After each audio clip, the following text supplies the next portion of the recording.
Bonsoir, peuple congolais. Bonsoir, peuple de l'Afrique centrale de la CEMAC. Bonsoir, peuple du reste du monde. Il faut, au regard de la gravité de la situation, il est mieux pour moi que je puisse dater en tout cas l'événement. Nous sommes en région parisienne, le 15 décembre 2024. Et donc, chers amis, je ne pense pas une dévaluation, ce n'est pas la fin du monde, il ne faut pas exagérer. Il faut donner le temps au temps, disait François Mitterrand, et le temps a besoin du temps. Et donc, il faut déjà, pour ceux qui vont nous suivre, la lanterne du peuple de l'Afrique centrale de la CEMAC, déjà, il faut déterminer les termes, de savoir la différence entre la dévaluation et la dépréciation d'une monnaie. Et donc, la dévaluation et la diminution du cours officiel d'une monnaie. C'est ce que vont faire les chefs d'État et puis les cadres de la CEMAC pour fixer en tout cas cette diminution de la monnaie. Et aussi, je suis toujours dans cette relation binaire entre la dévaluation officielle, la diminution officielle de la monnaie et celle du marché. Nous sommes dans cette relation binaire. Il faut, je pense qu'il n'y a pas de feu, laisser aussi le marché faire son œuvre. Et donc, une dévaluation est une décision politique qui va faire chuter la valeur d'une monnaie.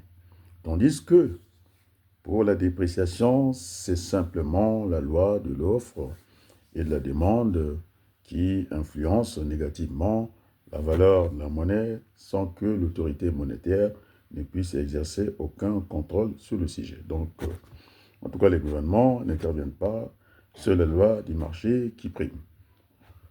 Et donc, chers amis, après avoir défini les termes, la différence entre la dévaluation et la dépréciation simplement de la monnaie, je pense qu'on peut rester sur le cadre du marché. On n'a pas l'État qui intervient, ce n'est pas toujours une bonne chose. Et donc, effectivement, la dévaluation compétitive permet de doper les exportations, ça c'est une évidence. En effet, il est plus facile pour les étrangers d'acheter les produits du pays dont la monnaie est moins chère. Donc les autres viennent d'acheter chez nous. Seulement, qu'est-ce qui va se passer je vais prendre un exemple, le cas de Total Energy. Ça va pomper le pétrole à outrance. Et puis, puisqu'on nous disait que la dévaluation compétitive permet en tout cas de doper les exportations. Donc, ils vont faire partie des produits et que nous, en fin de compte, on n'aura que les yeux pour pleurer. Et donc, Total Énergie, je ne serais pas étonné, ils vont augmenter, en tout cas abusivement, la production du pétrole. Bon, parallèlement, parce que quand on parle des exportations, il faut parler des importations. Cela va pénaliser les importations car les produits étrangers deviennent plus chers pour nous qui sommes dans la zone CEMAC, c'est-à-dire les résidents du pays. Et on sait très bien que cette dévaluation, mécaniquement, va augmenter la dette à court et à moyen terme. La dévaluation d'une monnaie impacte, il faut le savoir, négativement sur le pouvoir d'achat des consommateurs car les prix des produits importés sont chers. Il faut ajouter la conséquence, il y a un risque de faillite pour les entreprises et puisque les coûts de production seront alourdis et cette dépréciation va augmenter le prix relatif des biens produits à l'étranger vis-à-vis des biens locaux. On pourrait prendre l'exemple de la pomme de terre, en tout cas du Congo, c'est elle venue d'ailleurs, et donc il y a cette compétition-là. Et finalement, les importations sont les plus onéreuses pour les agents nationaux, ceux qui vont négocier, ce qui, il ne faut pas s'en douter, va accélérer la hausse de prix qu'on appelle l'inflation. Et donc, à court terme, la dévaluation a un effet négatif sur la production et sur le pouvoir d'achat. Donc, ce n'est pas le moment pour aller dans ce sens-là. Maintenant, qu'est-ce qu'il faut faire pour essayer de nous protéger, pourquoi pas augmenter le taux d'intérêt. La hausse des taux d'intérêt permet d'augmenter le coût de l'argent, décourageant ainsi la demande des prêts et influençant de manière négative les investissements et la consommation.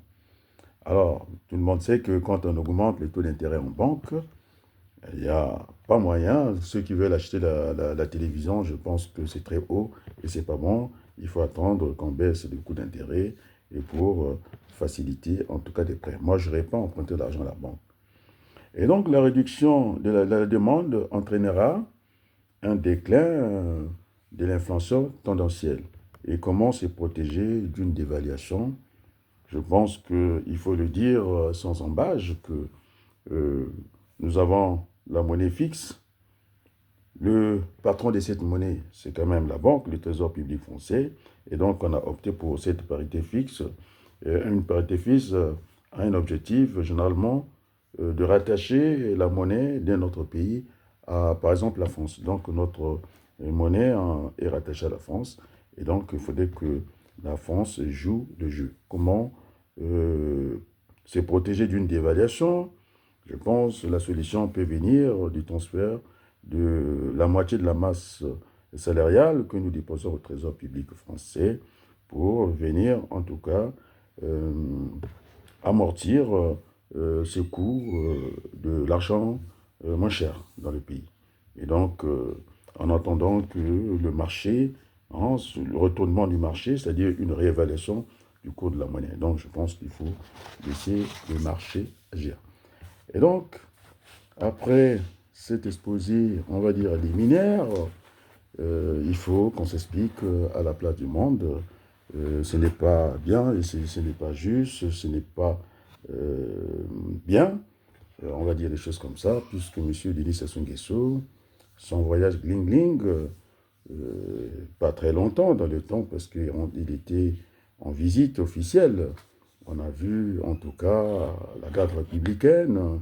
Et donc, dans sa poche, il ramenait, en tout cas au Congo, le plan Mattei, c'est-à-dire ce plan Marshall pour l'Afrique.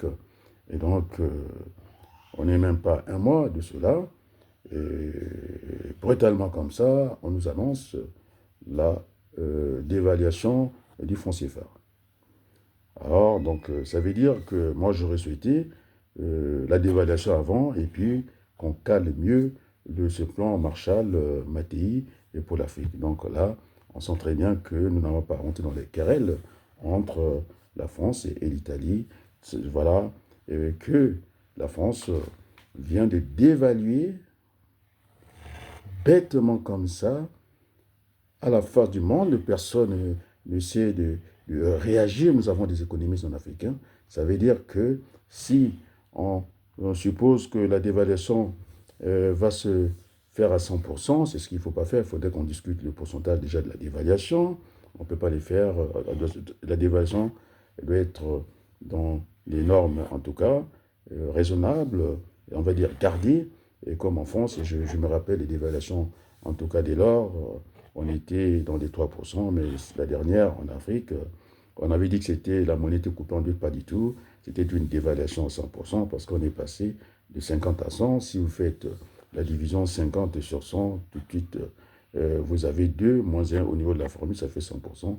C'est ce qui avait augmenté mécaniquement la dette, ceux qui sont dans la zone franc CFA.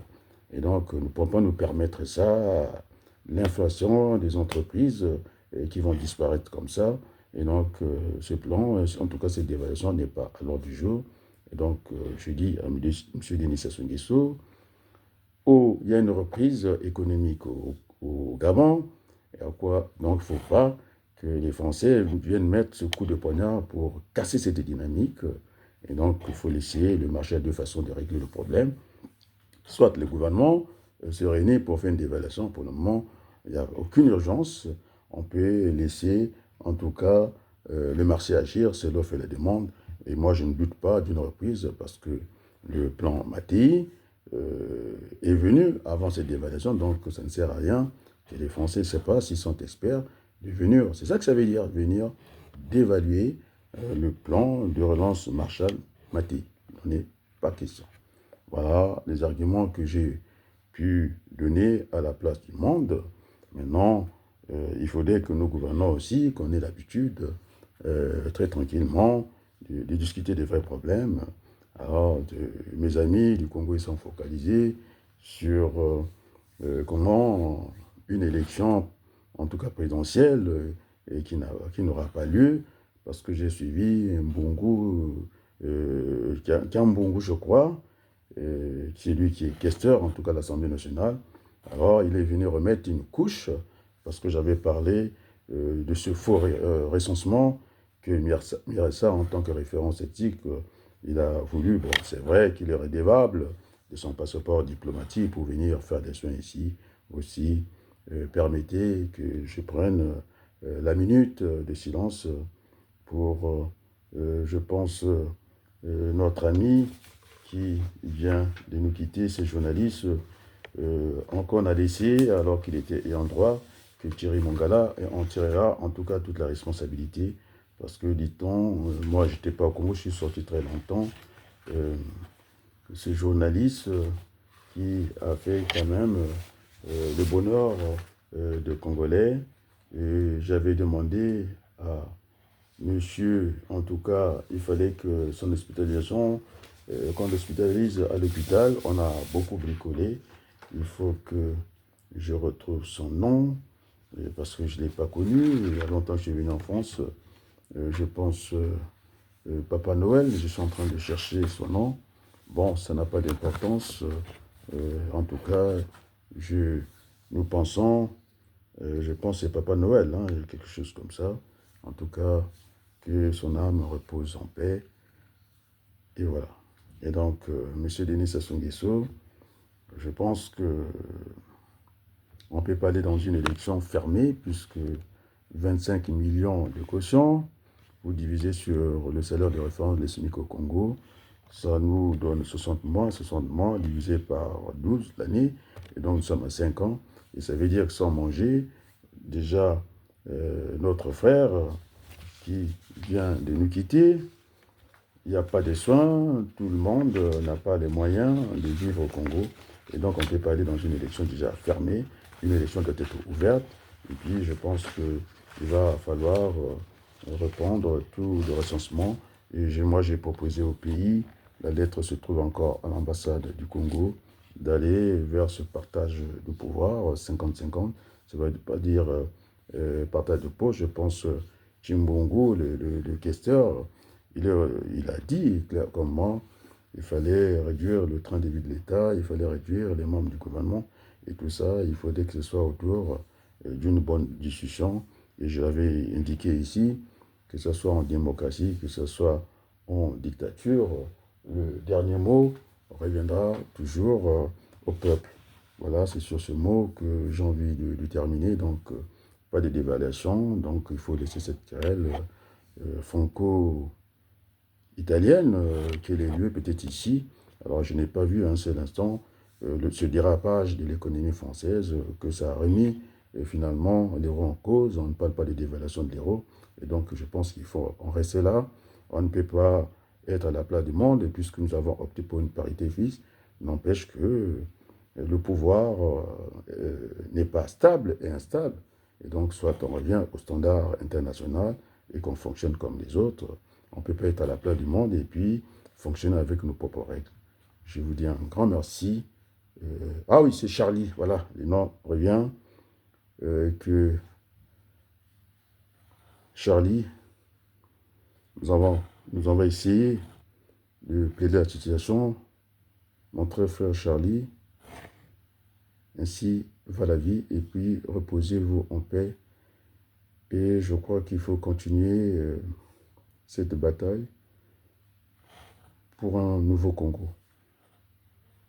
Merci pour ce soir et merci beaucoup.